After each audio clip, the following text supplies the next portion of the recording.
அனைவருக்கும் வணக்கம். நாம் இந்த பகுதியில் 8th standard some next model, அது பர்சன்டேஜில் நெக்ஸ்ட் மாடல் சம் பார்க்க போகிறோம்.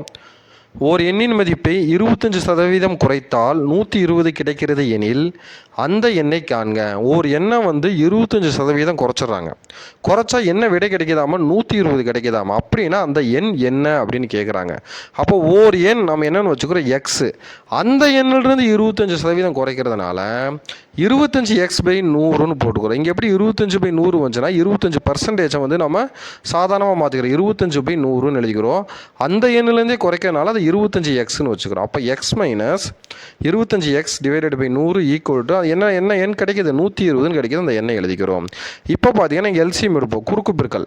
இந்த எக்ஸுக்கு லெஃப்ட் சைடு பாருங்கள் சமக்குறிக்கு, இந்த எக்ஸு கீழே 1 இருக்குது அர்த்தம். அப்போ குறுக்கு பெருக்கல் பண்ணால் அப்படின்னா 100x minus 25x whole divided by 100ன்னு கிடைக்கும். புரியுதுங்களா? எல்சிஎம் எடுக்கிறத 100x minus 25x whole divided by 100 equal to 120.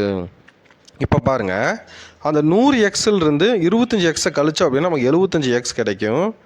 Divided by 100 equal to 120. சரி, ஓகே. இப்போ நம்ம எக்ஸ் தான் கண்டுபிடிக்க வேணும். அதனால் 75xை மட்டும் இடதுபுறம் வச்சுக்கிட்டு மீதி அந்த பக்கம் கொண்டு போகும்போது இங்கே கீழே இருக்கிற 100 டிவைடாக இருக்கிற 100 அந்த பக்கம் போனால் பெருக்கலாக மாறுது.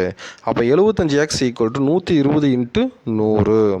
இப்போ எக்ஸை மட்டும் லெஃப்ட் சைடு வச்சுக்கிட்டு 75 அந்த பக்கம் கொண்டு போகும், அது என்னவா மாறும்? வகுத்தலாக மாறும். ஏன்னா இங்கே பெருக்கல் இருக்கிற 75 அந்த பக்கம் போகும்போது வகுத்தலாக மாறும்.